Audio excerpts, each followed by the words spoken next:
Vamos lá para a segunda parte do nosso vídeo sobre saponificação. Então, no vídeo anterior, a gente tratou sobre a reação de saponificação em si. Se você não viu esse vídeo, eu recomendo que você pause esse e volte lá para você poder entender a reação de saponificação. Eu vou deixar o card aqui também, né, para você, se você quiser ir, mas só recapitulando, a gente chegou neste assunto de saponificação porque nós estávamos resolvendo a questão mais fácil de todas do Enem, né, lá do Enem de 2021, sobre a reação de saponificação. Mas a gente não vai se limitar a simplesmente trazer o gabarito, então a gente vai falar tudo que você precisa saber para fazer qualquer prova em que caia saponificação, que são quase todas, né? Quase toda prova que você for fazer vai ter sim o conteúdo de reações orgânicas e dentro deste conteúdo está a reação de saponificação como sendo uma das mais importantes, certinho?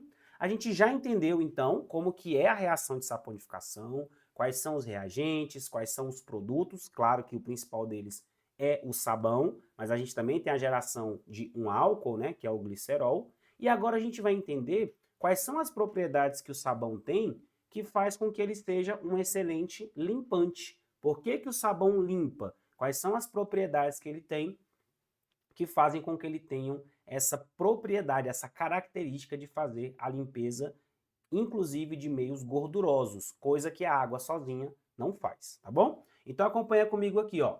Como a gente falou lá na aula anterior, lá no vídeo anterior, a gente viu que o sabão ele é formado por uma grande cadeia carbônica. Esta grande cadeia carbônica ela é proveniente do ácido graxo, que deu origem a esta molécula de sabão.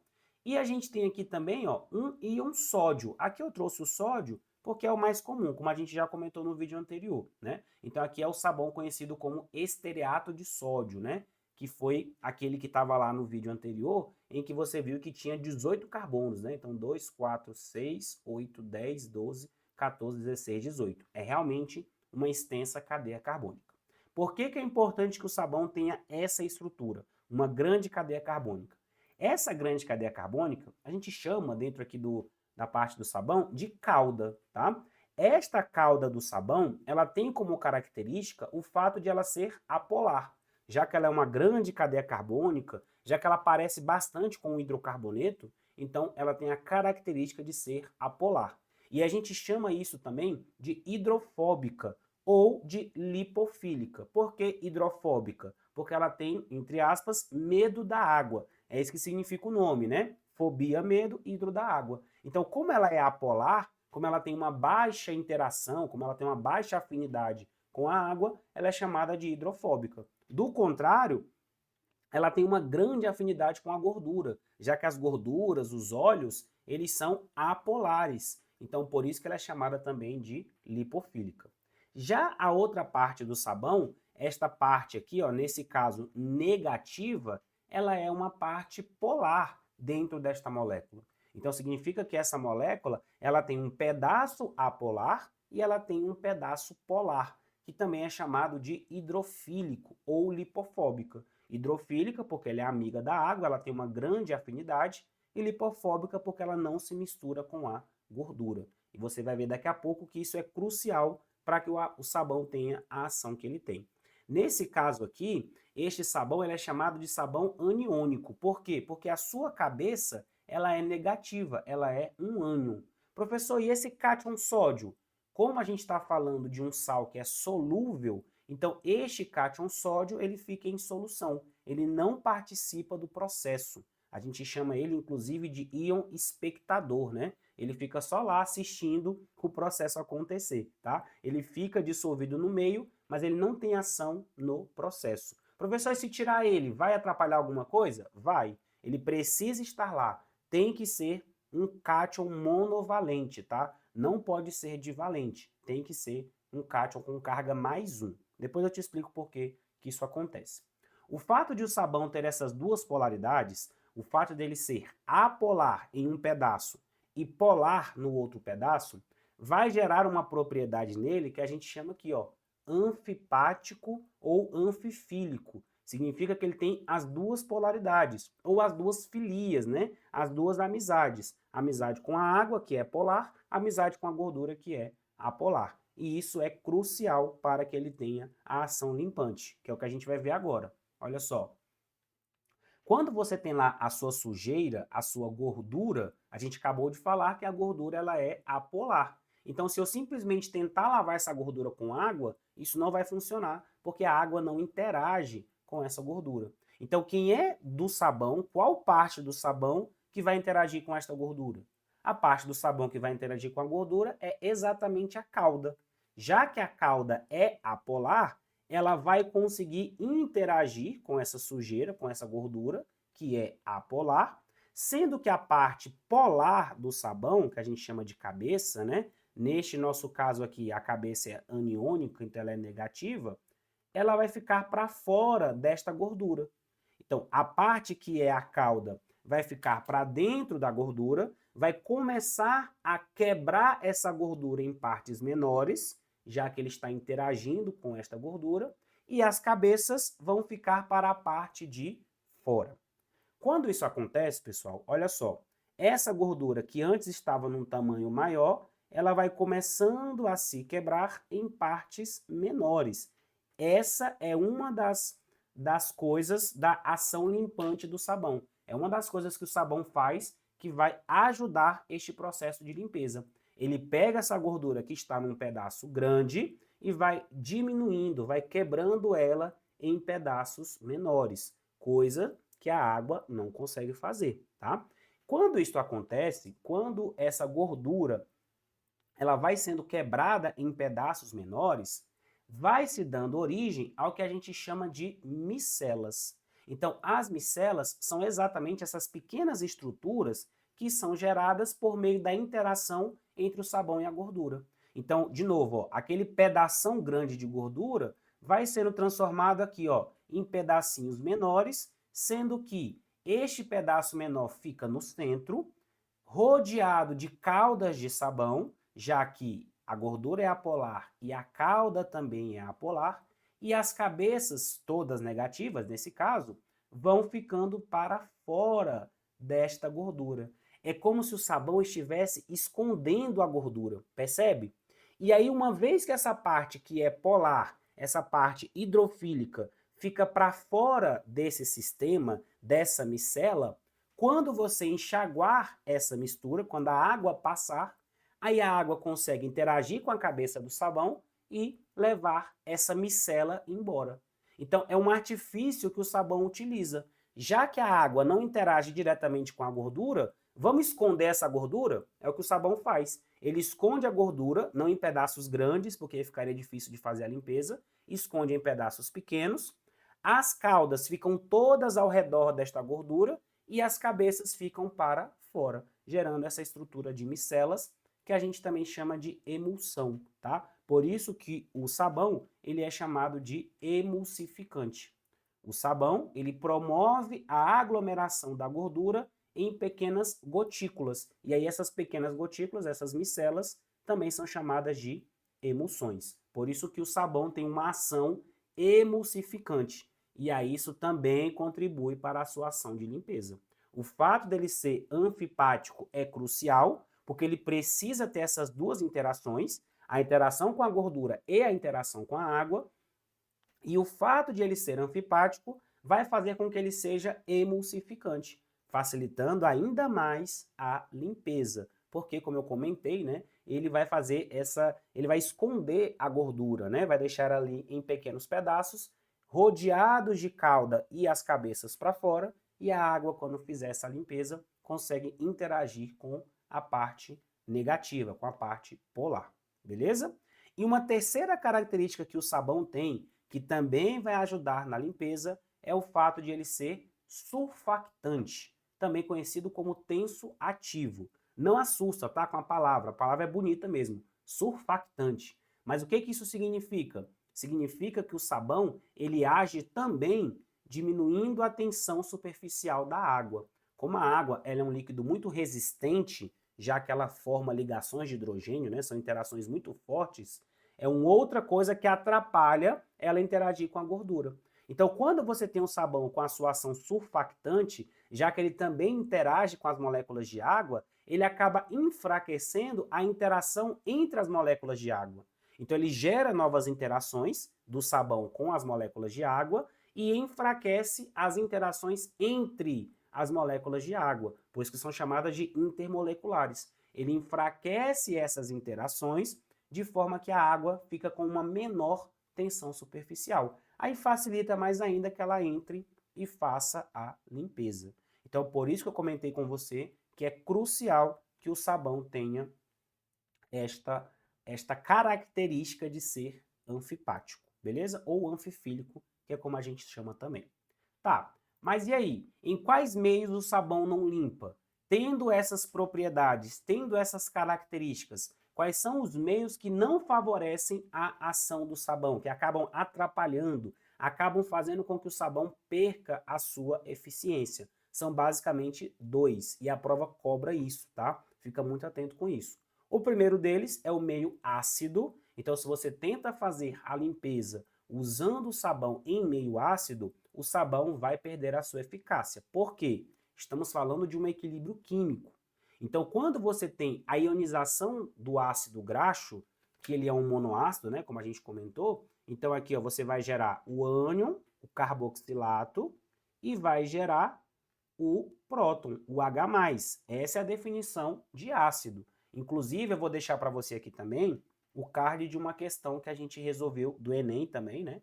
Falando sobre teorias ácido-base, especificamente a teoria de Brossard-Lowry. É muito importante que você, caso não tenha visto, veja esse vídeo também, tá? Então, no momento em que eu tenho um meio ácido, o que eu vou fazer aqui com esta quantidade de H+? Eu vou acabar aumentando a quantidade de H+ no meio. Já que o meio está ácido, eu tenho muito H+.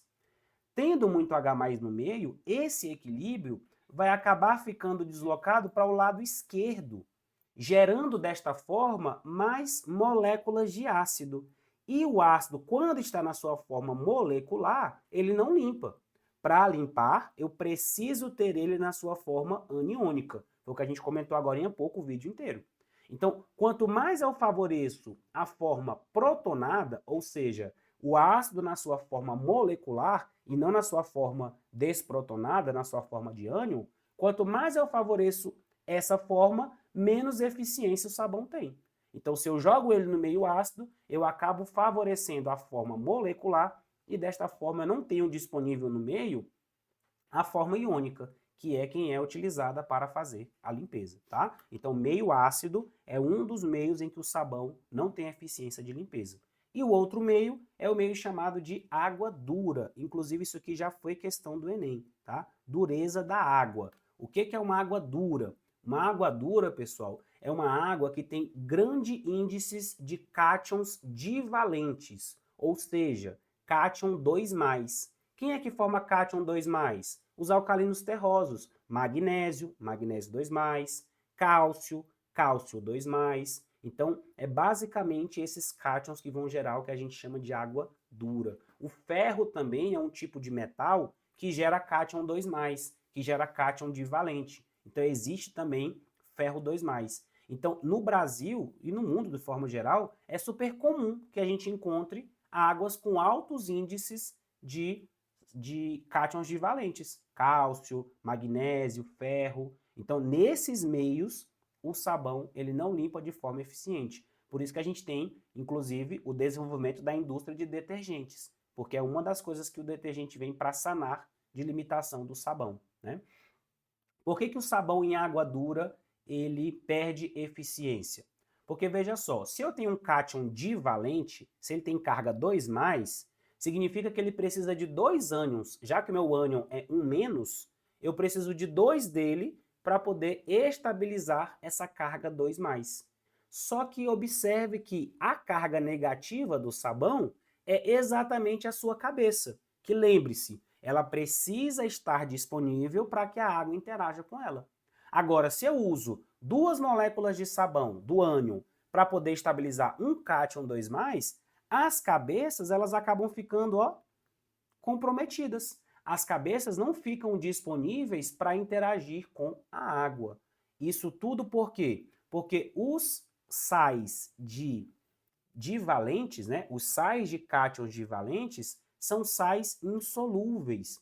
é diferente dos sais lá dos alcalinos. Os sais dos alcalinos todos são solúveis, inclusive os sabões. Agora, quando você gera um sal de cátion divalente, este sal é insolúvel, você precipita o sabão. O sabão não fica no meio em que ele precisa estar para poder limpar. Ele vai sendo jogado todo para o fundo. Isso é muito comum quando você vai em regiões mais interioranas, mais perto da praia também, né? Mais praianas, que a água é muito salobra, como a gente chama, né? Então ali tem muitos cátions dissolvidos, inclusive os cátions divalentes. Que você usa sabonete, usa shampoo no cabelo e parece que não vai. Tem essa impressão que não limpa, parece que não espuma, né? Isso é muito comum de acontecer. Então o sabão ele até limpa, mas limpa pouco eficientemente. Você precisa usar mais sabão do que você usaria se não estivesse no meio de água dura. Certinho? Ficou claro então essas duas questões, né? Como que o sabão limpa e entendendo como ele limpa, você consegue entender por que ele não limpa muito bem no meio ácido e no meio de água dura. E aí, por fim, para a gente poder finalizar o que a gente tem para falar sobre a reação de saponificação, a gente tem a diferença entre sabão e detergente. A diferença entre eles, vou até voltar aqui para você olhar aqui para mim, tá? Atenção, a diferença entre o sabão e o detergente não é no mecanismo de ação. Os dois limpam da mesma forma. Os dois são anfipáticos, os dois são emulsificantes, os dois são surfactantes. A diferença entre eles são basicamente duas. A origem deles. A primeira, né? A primeira da diferença é a origem. O sabão, ele é de origem natural, foi o que a gente comentou. Ele vem da banha de porco, vem do óleo de soja, enquanto que o detergente tem origem sintética, tem origem na indústria, tem origem petroquímica, é no petróleo. E a segunda diferença entre eles é exatamente na estrutura química.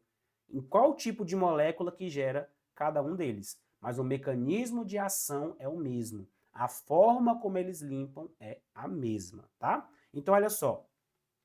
Quando a gente está falando de detergentes, a gente tem dois tipos de detergente. A gente tem um detergente aniônico. Por que ele é aniônico? Porque a sua cabeça ela é negativa, ela vem de um ânion. Normalmente, este ânion é um sal de ácido sulfônico, ou seja, ele é um sulfonato. O que é o ácido sulfônico? É essa estrutura aqui, ó. Então, deixa eu mudar a cor aqui, ó. Se eu dividir aqui, ó, então isso aqui veio de um ácido sulfônico. Originalmente ele era assim, ó. Aí esse ácido sulfônico, ele foi neutralizado pelo hidróxido de sódio, gerou o ânion, por isso que ele é aniônico, e o Na+ de novo aqui, ó, igualzinho lá no sabão, né? Esse aqui vai funcionar como íon espectador. E aí isso aqui, ó, é o que vai ter a ação limpante. Olha como a estrutura é a mesma. Ele tem uma grande cadeia carbônica, apolar, e ele tem uma cabeça polar. Por isso que o mecanismo de ação é o mesmo. Esse é o detergente mais comum que a gente tem, né? O paradodecil benzenossulfonato de sódio, tá? Aqui eu coloquei o nome só para você poder se localizar. Os detergentes catiônicos são aqueles que a cabeça dele é positiva e normalmente eles vão ser sais quaternários de amônio. Lembra que a gente falou que o amônio também gera sabão, né? No caso aqui a gente está falando do detergente. Então, os sais quaternários de amônio, aqui tem um Br-, ó, se tem cátion tem que ter ânion, então ele é o brometo de dimetil etil hexadecil amônio. Só coloquei o nome para você se localizar. De novo, ó, uma grande cadeia carbônica, aqui no caso 16 carbonos, né? E uma cabeça polar que vai ser utilizada para poder, com o seu caráter anfipático, fazer a sua limpeza, tá? Esses detergentes que são aniônicos, eles estão mais associados à limpeza. Então, esses sais de sulfonato, que são sais de ácido sulfônico, eles estão mais associados à limpeza. Enquanto que os catiônicos, esses que são quaternários de amônio, eles estão associados tanto à limpeza, como também estão associados à desinfecção. Eles têm ação bactericida. Eles estão muito presentes naqueles que a gente chama de multiuso, sabe? Um da garrafinha azul, eu não vou falar nome aqui porque ninguém está me patrocinando, né? Mas aquele trocinho lá azul, ele tem muito dos sais de amônio. Então, vou até te dar aí uma sugestão de tarefa de casa, né? Chega lá em casa, ou você está em casa aí já, olha os rótulos, tá? Olha o rótulo do detergente que fica em cima da pia, aquele que você usa para lavar louça. Você vai observar que lá tem a presença de sulfonatos, tá? E olha o tal do potinho azul que eu estou te comentando, que você usa para limpar vidro, usa para limpar a mesa, né? Esse daí você vai observar que tem sais de amônio, porque ele tem essas duas ações, a ação de limpeza e a ação de desinfecção, certinho? E por fim, a gente tem a diferença entre os detergentes que são biodegradáveis e os detergentes que são não biodegradáveis. Os sabões, pessoal, todos eles são biodegradáveis, já que eles têm a ação, desculpa, já que eles têm a origem animal, né, ou vegetal, é uma origem natural, quando você derrama ele lá no rio, por exemplo, quando chega lá o resto de limpeza sua lá da pia que vai parar no rio, as próprias bactérias que estão ali presentes, os próprios micro-organismos, são capazes de decompor essas moléculas, já que elas são propriamente de origem natural. É o que os micro-organismos já fazem na natureza. Quando você pega uma molécula nova, que é o caso aqui do detergente, que tem uma origem no petróleo, tem uma origem sintética, nem sempre você vai ter micro-organismos para poder dissolver, para poder quebrar esta molécula e fazer com que ela seja reaproveitada no ciclo natural aí das coisas, né? É isso que a gente chama de biodegradável e não biodegradável. Um detergente vai ser mais biodegradável quanto mais linear for a sua cadeia. Então, se a cadeia carbônica aí, que vai dar origem ao detergente, a cauda dele, for linear, não tiver ramificações, aí esse detergente vai ser biodegradável. É mais fácil de você encontrar na natureza micro-organismos que consigam consumir essas cadeias não ramificadas. Quando você pega uma cadeia ramificada, com muitas ramificações, aí isso atrapalha o trabalho dos micro-organismos de decompor essas cadeias. E aí você gera, então, detergentes não biodegradáveis. Qual que vai ser a grande implicação na natureza? Você vai ter um grande acúmulo destes detergentes, principalmente nos rios, que é onde vai parar a sobra da nossa pia, né? Quando a gente vai lá enxaguando, que aquilo ali vai caindo pelo ralo, vai caindo pelo cano, é lá no rio que isso vai parar. Isso começa a acumular bastante nos rios, nos lagos, que vão receber esse esgotamento doméstico. E isso vai propiciar o desenvolvimento muito acelerado de algas, que é o que a gente chama de eutrofização. Não é isso que você vê lá na biologia? Então, grande parte disso é causado pelo uso de detergentes não biodegradáveis. Eles são muito ricos em fosfatos também, e isso alimenta bastante as algas e acaba aumentando a proliferação delas nos rios, nos corpos d'água de maneira geral. Certinho? Então, com isso a gente encerra o que a gente queria tratar aqui sobre aquela simples questão lá do Enem de 2021. É uma questão fácil? Sim, ela é, mas a gente não pode se prender somente a gabaritar a questão. A gente está usando aqui para poder aumentar o nosso conhecimento em química e dessa forma acertar qualquer coisa que apareça na sua prova. Beleza? Com isso, então, eu me despeço de você, agradecendo imensamente sua atenção. Muito obrigado. Se você ainda não está inscrito aqui no canal, se inscreve, deixa um like nesse vídeo, é importante para o crescimento do canal e aciona o sininho, porque quando for saindo mais conteúdos, você vai ser avisado. Fechou? Muito obrigado, valeu demais e até um próximo vídeo. Valeu!